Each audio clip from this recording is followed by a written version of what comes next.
Hello guys, good morning. তোমরা সবাই কেমন আছো? আশা করি ভালো আছো, আমরাও ভালো আছি। তো দেখো আজকের ওয়েদারটা, তো এখন বাজে হচ্ছে 6টা। তো আজকে তো ভোট, তো আমি যাচ্ছি ভোট দিতে।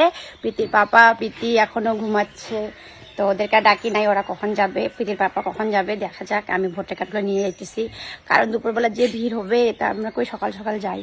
তো চলো যাই, পরে তোমাদেরকে দেখাবো ওইখানে কেমন পরিস্থিতি। তো যাই ওইখানে, তো যাওয়ার পর তোমাদেরকে দেখাচ্ছি ওখানের পরিস্থিতিটা কেমন। এত সকাল সকাল কতজন হয়েছে, না হয় নাই, না ফাঁকা আছে না ভিড় আছে, সঠিক আমি জানি না। তো দেখো আমাদের গোলুও পিছু পিছু যাচ্ছে আমার সাথে। আসা, হ্যাঁ, তো গোলুও দেখো আমার সাথে সাথে যাচ্ছে। দেখো, আই বাড়ি যা, বাড়ি যা।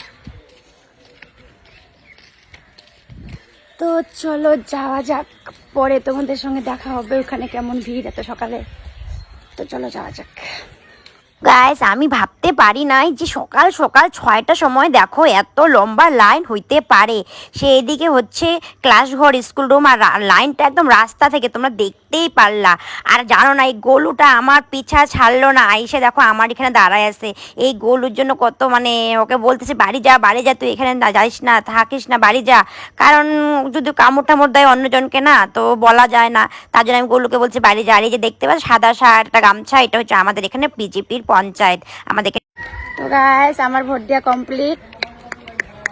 সকাল সকাল উঠছি, আমার উঠাটা বহুত কষ্ট করছিল, তবু আমি উঠছি, কারণ সারাদিন এখানে কে থাকবে, দুপুরবেলা আসতে যে ভিড় হবে। তো তোমরা দেখতেই পারলা সকালবেলাও কত ভিড় হয়, কারণ সবাই কাজে যাবে তার জন্য। তো তোমরা কারা কারা ভোট দিছো কমেন্টে জানাবা, কারা কারা দাও নাই কমেন্টে জানাতে। Tata, bye bye.